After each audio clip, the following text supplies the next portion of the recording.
اللہ سبحانہ و تعالیٰ نے قرآن میں دو ٹوک الفاظ میں اس بات کی تردید کر دی کہ سورج جو بھی کرتا نظر آ رہا ہے اس میں رائی برابر بھی رد و بدل کرے گا۔ انتہائی سختی کے ساتھ ایسے تردید کی ہے کہ جیسے کوئی یہ دعویٰ کر رہا ہو کہ سورج میں تبدیلی واقع ہوگی، سورج الٹا گھومنا شروع کر دے گا یا الٹا گھومتا دکھائی دے گا۔ اللہ سبحانہ و تعالیٰ نے اس بات کی انتہائی سختی کے ساتھ بالکل کھلم کھلا دو ٹوک الفاظ میں تردید کر دی۔ اس وقت سکرین پر آپ کو سورہ یاسین کی آیت 38 نظر آ رہی ہے، جس میں اللہ سبحانہ تعالیٰ کا قول ہے وَالشَّمْسُ تَجْرِي لِمُسْتَقَرٍّ لَهَا ذَلِكَ تَقْدِيرُ الْعَزِيزِ الْعَلِيمِ، اور سورج جو اعمال وہ کر رہا ہے، وہ بہہ رہا ہے، وہ خلا میں تیر رہا ہے، اس کے لیے جو اس کا مستقر ہے، اس کا جو مستقر ہے وہ تقدیر العزیز العلیم ہے، یعنی وہ پورے علم کے ساتھ، انتہائی باریکی کے ساتھ، حساب کتاب کے ساتھ جو اس کے لیے طے کر دیا گیا۔ سورج جو کر رہا ہے، جو کرتا ہوا دکھائی دے رہا ہے، وہ اللہ نے پورے علم کے ساتھ، پورے حساب کتاب کے ساتھ، پوری کیلکولیشن کے ساتھ طے کر دیا، اس میں رائی برابر بھی تبدیلی نہیں ہو سکتی۔ سورج وہی کر رہا ہے جو اللہ نے طے کر دیا۔ پھر آگے اگلی آیت نمبر 39 وَالْقَمَرَ قَدَّرْنَاهُ مَنَازِلَ حَتَّى عَادَ كَالْعُرْجُونِ الْقَدِيمِ، اور چاند تھا ہم نے قدر میں کر دیا، یعنی پورے حساب کتاب سے، پوری کیلکولیشن سے طے کر دی چاند کی منازل، یہاں تک کہ وہ اوپر کو منازل طے کرتا ہوا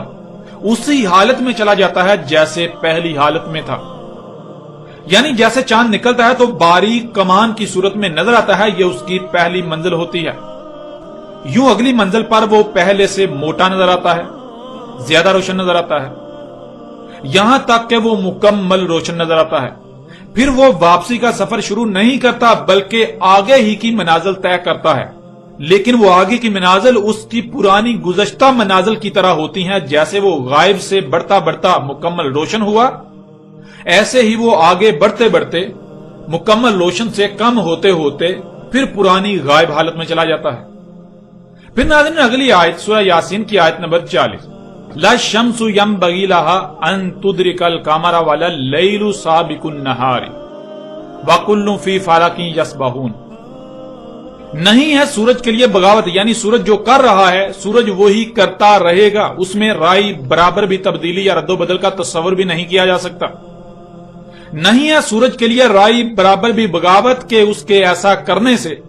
چاند کو اس بات کا ادراک ہو جائے کہ چاند کی منازل سورج سے مشروط ہیں، روشنی اس کی اپنی نہیں بلکہ وہ سورج سے لے رہا ہے، اور نہ ہی لیل ہے کہ سابق ہو رہی ہے نہار، یعنی جیسے پہلے رات ہے اور پھر دن، یہی سلسلہ یوں ہی چلتا آ رہا ہے، چل رہا ہے اور چلتا رہے گا، اس میں تبدیلی کا تصور بھی نہیں کیا جا سکتا، اور نہ ہی کبھی تبدیلی ہونے والی ہے کہ دن کی جگہ رات لے لے اور رات کی جگہ دن لے لے، اور تمام کے تمام اپنے اپنے مدار میں ایسے تیر کر اپنی اپنی ذمہ داری کو پورا کر رہے ہیں جیسے ان کے لیے قدر میں کر دیا گیا، یعنی جیسے انتہائی باریکی سے، پورے علم و حکمت سے، پورے حساب کتاب سے ان کے لیے کرنا طے کر دیا گیا، ان کی ذمہ داری طے کر دی گئی۔ ناظرین ان آیات میں تو اللہ سبحانہ و تعالیٰ نے بالکل دو ٹوک الفاظ میں اس بات کی نفی کر دی کہ سورج کبھی الٹا سفر کرتا ہوا دکھائی دے گا۔ اب ناظرین ذرا اس بات میں غور کریں کہ اگر سورج الٹا سفر کرنا شروع کر دے، الٹا سفر کرتا ہوا دکھائی دے، تو رات کی جگہ دن اور دن کی جگہ رات لے لے گی۔ ناظرین اس وقت اللہ کے قانون میں پہلے لیل یعنی رات ہے، اور اس بات کو ناظرین آپ یوں بھی جانتے ہیں کہ جب بھی آپ اسلامی تاریخ کو دیکھتے ہیں تو اسلامی تاریخ میں دن کی ابتدا مغرب سے سورج کے غروب ہو جانے سے، چاند کے نکلنے سے ہوتی ہے۔ جیسے ہی سورج غروب ہوتا ہے تو دن شروع ہو جاتا ہے، یوم شروع ہو جاتا ہے، یوم میں پہلے لیل آتی ہے، رات آتی ہے، اندھیرا آتا ہے، پھر اس کے بعد روشنی آتی ہے، اس کا دوسرا مرحلہ۔ اللہ نے ہر شے سے اس کا جوڑا خلق کر دیا، تو اللہ نے یوم سے بھی اس کا جوڑا خلق کیا، یوم سے اس کا جوڑا لیل ہے، اور پھر لیل سے ہی نہار، اس کا جوڑا خلق کر دیا۔ یوں اللہ کے قانون میں پہلے لیل ہے، بعد میں روشنی آتی ہے. یعنی آپ اگر کہیں پر بھی دیکھیں, کہیں پر بھی جائیں, تو پہلے جب آپ جائیں گے تو وہاں پر اندھیرا ہوگا, بعد میں وہاں روشنی لے کر جائی جاتی ہے. ایسا نہیں ہوتا کہ کہیں پر آپ اندھیرا لے کر جائیں, روشنی پہلے سے موجود ہے. نہیں, کائنات میں اللہ کے قانون میں پہلے اندھیرا ہے, بعد میں روشنی وجود میں آئی. اس لیے اللہ کے قانون میں رات لیل پہلے ہے اور دن بعد میں. تو یہی اللہ سبحانہ و تعالیٰ نے کہا کہ اگر سورج الٹا سفر کرنا شروع کرتا ہے, اگر سورج بغاوت کرتا ہے, تو کیا ہوگا, اس سے نہار جو ہے وہ لیل کی سابق ہو جائے گی. یعنی اللہ کے قانون میں لیل رات پہلے ہے, لیکن اگر سورج الٹا گھومتا ہے تو رات کی بجائے دن پہلے آ جائے گا اور رات بعد میں چلی جائے گی. آپ اس آیت میں دیکھیں تو اس آیت میں اللہ سبحانہ وتعالی نے بہت ہی سختی کے ساتھ اس بات کی تردید کر دی. وَلَلَّيْلُ سَابِقُ النَّهَارِ, اور نہ ہی لیل ہے سابق ہو رہی ہے نہار. یعنی اللہ کے قانون میں پہلے لیل ہے, بعد میں نہار. اللہ کے قانون میں رات سابق ہے, دن نہیں. یہی سلسلہ چلتا رہے گا. کبھی ایسا نہیں ہونے والا کہ سورج الٹا سفر کرنا شروع کر دے, سورج الٹا گھومتا ہوا دکھائی دے تو جو دن ہے وہ لیل کا سابق ہو جائے, یعنی دن پہلے آ جائے اور رات بعد میں چلی جائے. ناظرین, یہ چونکا دینے والی آیت ہے. اس میں اللہ سبحانہ و تعالیٰ نے دو ٹوک الفاظ میں بالکل کھلم کھلا ایسے لوگوں کے عقیدے کا, ان کی سوچ و نظریے کا رد کر دیا جو یہ کہتے ہیں کہ سورج مغرب سے طلوع ہونے سے مراد سورج الٹا سفر کرتا دکھائی دے گا, یوں پہلے دن اور بعد میں رات ہوگی. اللہ سبحانہ و تعالیٰ نے انتہائی سختی کے ساتھ اس بات کا رد کر دیا اور بالکل کھول کر اعلان کر دیا کہ سورج جو کر رہا ہے ایسا ہی کرتا رہے گا. سورج میں کوئی بھی تبدیلی نہیں ہونے والی, سورج کسی قسم کی کوئی بغاوت نہیں کرنے والا, سورج اپنی مرضی نہیں کرنے والا. سورج جو کر رہا ہے اس میں تبدیلی نہیں کرنے والا, وہ الٹا سفر کرتا دکھائی دینے والا نہیں ہے جس سے رات کی بجائے دن پہلے ہو جائے اور دن کی بجائے رات بعد میں چلی جائے. اللہ نے رات کو پہلے اور دن کو اس کے بعد کیا تو یہی سلسلہ چلتا رہے گا, یہ سلسلہ کبھی بدلنے والا نہیں ہے. اور پھر ناظرین, اس سے پیچھے اسی آیت میں اللہ سبحانہ تعالی نے کہا کہ نہیں ہے سورج کے لیے بغاوت کے جس سے چاند کی منازل میں فرق آئے, جس سے چاند کی منازل میں فرق ظاہر ہو کر چاند کو یہ ادراک ہو جائے کہ یہ روشنی اس کی اپنی نہیں بلکہ سورج سے لے رہا ہے. اللہ سبحانہ وتعالی نے سورہ یاسین کی آیت نمبر 39 میں یہ بات بالکل کھول کر واضح کر دی کہ اور چاند تھا ہم نے قدر میں کر دیا, یعنی پورے حساب کتاب سے, پوری کیلکولیشن سے طے کر دی چاند کی منازل, یہاں تک کہ وہ اوپر کو منازل طے کرتا ہوا اسی حالت میں چلا جاتا ہے جیسے پہلی حالت میں وہ تھا. یعنی جیسے چاند نکلتا ہے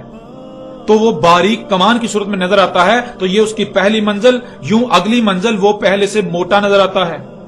یہاں تک کہ وہ منازل طے کرتا ہوا آگے بڑھتا بڑھتا مکمل روشن ہو جاتا ہے. پھر وہ واپسی کا سفر شروع نہیں کرتا بلکہ وہ آگے ہی کی منازل طے کرتا ہے, لیکن وہ آگے کی منازل اس کی پرانی گزشتہ منازل کی طرح ہوتی ہیں. جیسے وہ غائب سے بڑھتا بڑھتا مکمل روشن ہوا,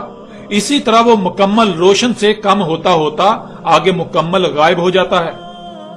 اب ناظرین غور کریں, ایسا کیسے ہوتا ہے؟ کیا چاند کی اپنی روشنی ہے؟ یہ راز بھی آج کھل چکا کہ چاند کی اپنی روشنی نہیں ہے بلکہ سورج کی روشنی ہے جو کہ چاند پر پڑتی ہے اور منعکس ہو کر واپس زمین پر آتی ہے. ذرا غور کریں, اگر سورج الٹا گھومنا شروع کر دے تو کیا چاند کی وہی منازل برقرار رہیں گی جو اللہ نے طے کر دیں, جو اللہ نے قدر میں کر دیں؟ کیا چاند ویسے ہی منازل طے کرے گا؟ مثلا اگر چاند کی 7 تاریخ ہو اور سورج اچانک الٹا سفر کرتا دکھائی دینے لگے, سورج اچانک الٹا سفر کرنا شروع کر دے, تو کیا چاند حسب سابق آگے ہی کو منازل طے کرے گا یا پھر آگے بڑھنے کی بجائے جو منازل طے کر کے آیا واپس وہی منازل پیچھے کو طے کرنا شروع کر دے گا؟ حقیقت آپ کے سامنے ہے. یوں چاند کو تو بالکل واضح ادراک ہو جائے گا کہ یہ روشنی اس کی اپنی نہیں بلکہ سورج کی ہے, کیونکہ اگر اس کی اپنی روشنی ہوتی تو جو پہلے سے سلسلہ چلتا آ رہا ہے سورج کی اپنی سمت بدل لینے سے بھی وہی سلسلہ برقرار رہنا چاہیے تھا، لیکن سورج کی سمت بدلنے سے یا سورج کی سمت بدلتے ہی خواہ وہ زمین کے گھومنے سے ہوا یا جیسے بھی ہوا، اس کی منازل آگے بڑھنے کے بجائے بدل کر واپس طے ہونا شروع ہو گئی۔ یوں چاند کو ادراک ہو گیا کہ اس کی منازل سورج سے مشروط ہیں، یوں چاند کو یہ ادراک ہو گیا کہ روشنی اس کی اپنی نہیں بلکہ سورج کی روشنی اس پر پڑ رہی ہے، اور اللہ نے کہا کہ ایسا ہونا اللہ میں قدر میں کیا ہی نہیں، اس لیے ایسا کبھی ہو ہی نہیں سکتا کہ سورج کوئی تبدیلی کرے، سورج میں تم کوئی تبدیلی دیکھو جس سے چاند کو یہ ادراک ہو جائے یا چاند کی منازل پر کوئی فرق پڑے، چاند کی منازل پر کوئی فرق پڑے جس سے چاند کو یہ ادراک ہو جائے کہ یہ روشنی اس کی اپنی نہیں ہے، یہ منازل اس کی سورج سے مشروط ہیں، ایسا کبھی نہیں ہوگا۔ تم جو ایسا کہتے ہو کہ سورج اپنی اس لائن کو چھوڑ دے گا، اس میں تبدیلی کرے گا، سورج بغاوت کرتے ہوئے الٹا گھومنا شروع کر دے گا، تو ایسا ممکن ہی نہیں ہے، ایسا کبھی نہیں ہونے والا، ایسا کبھی نہیں ہونے والا کہ سورج جو کر رہا ہے اس میں کوئی ایسی تبدیلی نظر آئے کہ جس سے چاند کی منازل پر اثر پڑے۔ اللہ نے ہر ایک کی اجل مسمى خلق کر دی، اور اجل مسمى تک کوئی کسی قسم کی کہیں بھی کائنات میں تم تبدیلی ہوتی ہوئی نہیں پاؤ گے، تم اللہ کی سنت میں تبدیلی ہوتی ہوئی نہیں پاؤ گے، تم سورج میں چاند میں کسی قسم کی تبدیلی نہیں پاؤ گے ان کی ذمہ داری میں۔ پھر ناظرین آگے اللہ سبحانہ وتعالی نے تمام کے تمام کا ذکر کیا کہ جتنے بھی ستارے اور سیارے ہیں تمام کے تمام اپنے مدار میں رہتے ہوئے ایسے تیر رہے ہیں جیسے تیرنا ان کے لیے طے کر دیا، جس سے ان پر عائد ذمہ داری پوری ہو رہی ہے اور کائنات کا نظام چل رہا ہے۔ کوئی ایک بھی اپنے مدار سے ہٹنے والا نہیں ہے، کوئی ایک بھی اپنے مدار میں الٹی طرف بہنے والا نہیں ہے، اور نہ ہی کبھی ایسا ہونے والا ہے، نہ ہی ایسا ہو سکتا ہے۔ ناظرین یہ آیات تو چونکا کے رکھ دینے والی ہیں، ان آیات میں تو اللہ سبحانہ و تعالیٰ نے بالکل کھول کر دو ٹوک الفاظ میں سختی کے ساتھ اس بات کی نفی کر دی کہ سورج جو کر رہا ہے اس میں کبھی تمہیں تبدیلی نظر آئے گی کہ وہ بغاوت کرے گا، وہ الٹا گھومنا شروع کرے گا، جس کی وجہ سے رات کی بجائے دن اور دن کی بجائے رات ہونا شروع ہو جائے، یعنی جس کی وجہ سے جب سورج الٹا گھومے گا تو ظاہر ہے رات کی بجائے پہلے دن ہوگا اور دن کی بجائے پھر رات بعد میں چلی جائے گی، رات کی جگہ دن لے لے گا اور دن کی جگہ رات لے لے، ایسا کبھی نہیں ہونے والا۔ ناظرین قرآن کی یہ آیات ایسے تمام لوگوں کے لیے نہ صرف حق کی طرف دعوت ہے بلکہ انہیں کھلم کھلا چیلنج ہے کہ اگر تم اپنے ان باطل نظریات پر قائم رہتے ہو تو آؤ اپنے باطل نظریات کو سچا ثابت کر کے دکھاؤ۔ اللہ سبحانہ و تعالیٰ نے بالکل سچ کہا تھا کہ اکثریت جو ہے جب ان پر قرآن کھولا جاتا ہے، جب ان کے اوپر قرآن کھولا جاتا ہے، واضح کیا جاتا ہے، آیات کو بیان کیا جاتا ہے تو یہ جھگڑا کرتے ہیں۔ انسانوں کی اکثریت آگے سے نہیں مانتی، وہ کہتی ہے نہیں ہم جو کہہ رہے ہیں وہ سچ ہے، اپنے عقائد و نظریات کو قرآن پر ترجیح دیتے ہیں، اور آج یہ حقائق ہر لحاظ سے آپ کے سامنے ہیں۔ ناظرین اب حقیقت ہر لحاظ سے، حق ہر لحاظ سے آپ کے سامنے ہے، حق آپ پر کھول کھول کر واضح کر دیا گیا، اب ماننا یا نہ ماننا، تسلیم کرنا یا نہ کرنا یہ آپ کے اپنے اختیار میں ہے۔ آپ چاہیں تو حق کو تسلیم کرتے ہوئے دنیا و آخرت میں فلاح کا سودا کریں، اور چاہیں تو حق ہر لحاظ سے کھل جانے کے بعد اس کو رد کرتے ہوئے، اس کا انکار کرتے ہوئے، اس کا کفر کرتے ہوئے دنیا اور آخرت میں ہلاکت کا سودا کریں۔ یہ فیصلہ آپ کو خود کرنا ہے، یہ فیصلہ آپ کے اپنے اختیار میں ہے، لیکن ایک بات کان کھول کر سن لیں، ایک بات جان لیں کہ وہ ذات کچھ بھی کرتی ہے تو وہ بے مقصد نہیں کرتی، اس کے قانون میں، اس کائنات میں کچھ بھی بے مقصد نہیں ہے، سب کچھ حق کے ساتھ ہوتا ہے۔ اگر آج یہ حق وہ ذات آپ پر واضح کر رہی ہے، آج یہ حق وہ ذات آپ پر واضح کر رہی ہے تو اس کا مطلب ہرگز یہ نہیں ہے کہ اس کا کوئی مقصد نہیں ہے، حق ہوتا ہی ماننے کے لیے ہے، باطل کو ہلا کر اکھاڑ کر رکھ دینے کے لیے، باطل کو صفحہ ہستی سے مٹا دینے کے لیے۔ اگر وہ ذات حق کو واضح کر رہی ہے تو ظاہر ہے منوانے کے لیے۔ اب اگر تو آپ خود اپنے دل سے مان جاتے ہیں، خوشی سے مان جاتے ہیں تو آپ اپنا ہی فائدہ کریں گے، اور اگر آپ نہیں مانتے تو جان لے وہ ذات منوانے پر بھی قادر ہے۔ جیسے زبان کا کام ہے صرف پیغام پہنچانا، زبان کسی کو زبردستی نہیں منوا سکتی، بالکل اسی طرح ہاتھوں کا کام ہے قوت سے منوانا، زور سے منوانا،